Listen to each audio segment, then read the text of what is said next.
In the summer, I like to hike and kayak to stay fit. Hiking, I can easily measure the distance, but kayaking, I'd like to know how many times I paddle. And I couldn't find a paddle counter, so I made one myself. I'll explain it all on today's Filament Friday. This video is sponsored by PCB Way. First off, before I start this project, I wanted to say thank you to everyone that responded, left comments, sent me emails, congratulating my son on the gold medal. It's been an amazing few weeks, and I'm still on cloud nine. I don't know how else to say it. USA Hockey, we're with you. Thanks for watching, and now on to the project.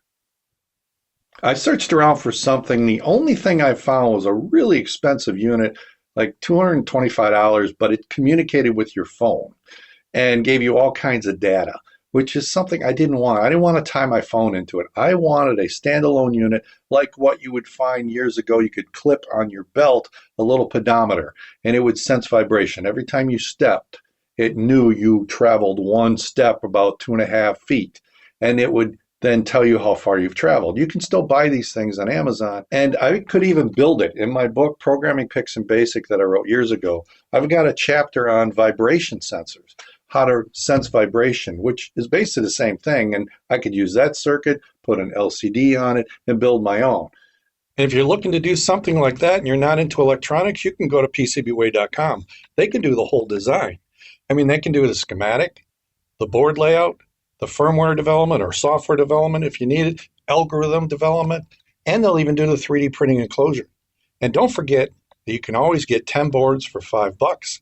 And if you need it assembled, they can do that too, low cost. So check out PCBWay.com for all your electronics development. But so many things are cheap that you can just buy. I wanted to at least search what's out there. And I went on Amazon, and sure enough, I found a little pedometer, which is actually just a step counter. It doesn't give you distance, it only counts steps. Every time this thing moves, it counts it as a step. And it claimed that it can actually sense in multiple directions. So I thought this might be good.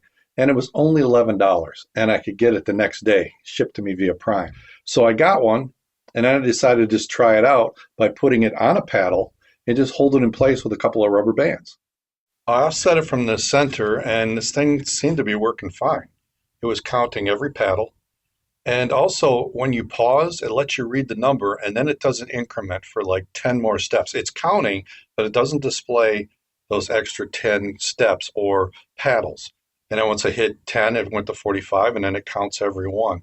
So it's kind of a reset, lets you check your status without jumping around, which is kind of cool. But once I verified this thing would work, it does have a reset button on the top. You hold it for 5 seconds and it resets. But all I wanted was a 3D print that I could slide this in and make it kind of a interference fit. So it'll slide in but won't fall out. But at any point in time, I can slap this thing, pull it out, and change the batteries or whatever I need to do. So this is the 3D print I made in Tinkercad. Very, very simple. Here's the finished design in Tinkercad. This is really basic Tinkercad. They just got a tube with a hole at the end. That's the index that goes over the snap. And then a box molded into it, which has a slot to slide the counter in, and then a window so I can see the display. Pretty basic stuff. And I designed it so I could stand it up like this with really no supports. Even the window is slightly rounded, so it shouldn't need supports, and it worked out. It didn't need supports. Now I printed this in a PLA. I may go back and do it in a PETG, but I used the Prusa PLA lipstick red. I really love the color of this filament, and it prints really well. Now I printed this on my Prusa Core 1L, so it's a much bigger printer than I needed, but this thing does a great job. I love this printer. And once it was done, I was ready to assemble it. I've got these handles that I made for my paddles. They're a hard TPU. They pivot. So as I'm paddling, I can move my hand and it's not like ripping my hands apart, and it works really well. And these are the same design that I use for a walking stick that I did do a video on. I didn't do a video on these, but it's the same print. And I just put it on here, and now I got one on each side, and these snap together to make the paddle, and it's got this spring-loaded button right here. And so I wanted to have something slide over the paddle like this, but I didn't want it spinning while I'm paddling, so I wanted to locate. So I decided to use that button. So I put a hole in it, so now when I snap these together, that button will actually locate this. So I get it set, boom, snaps in place, and now this guy is locked in place. Plus, this is kind of the center point, so it's off-centered, so it does sense the movement. Now that this is mounted, I can just slide this in. It's a tight fit, but I can just slide this in, and it kind of snaps in. And now I got a full display of the counts, which this will take a little bit because it's been sitting, but it should start counting. I'm not looking at it, but yeah, we're at 240. Yeah, so it's counting. And at any point in time, I can reset it. I can get to the reset button. I just press and hold this for 5 seconds, and then it resets to 0. And then I'm ready to start counting again on my next paddle. So this is where 3D printing can actually take something that's existing and make it into something else. You know, this is going to count steps, so I can pop this out, use it as a step counter if I go on my hikes, but I can also use it as a paddle counter just with this 3D print. And this thing maybe took me 40 minutes to design, and a lot of it, I designed it ahead of time while I was waiting for this thing to ship because I had dimensions on Amazon, so I just took those dimensions, and it only took me 3 tries, which is typical. 3 designs to get to my final design. Now, is this the best design? No, it's not the prettiest thing. I could actually do the window a little better now that I've got everything in place. And I'll do that in the future and maybe even do a black one so it's not standing out, but I wanted a contrast for the video. But it's just so handy. I love how simple this is.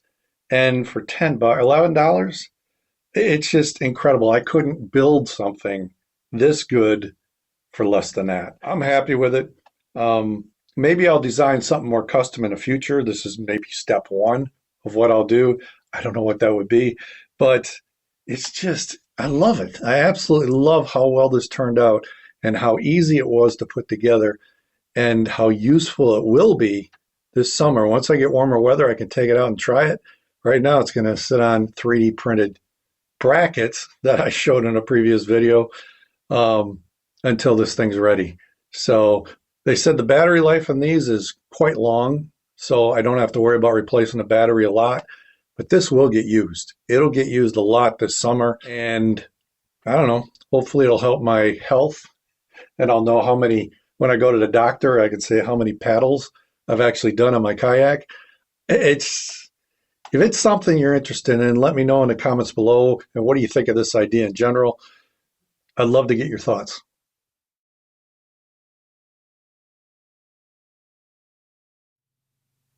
Thanks for watching. And here's a few other videos you might like. If you want to help support the channel, Patreon's the best way to do it. And if nothing else, click on that logo and subscribe. I'll see you next time right here at Chuck Hollenbach's Electronic Products and Filament Friday.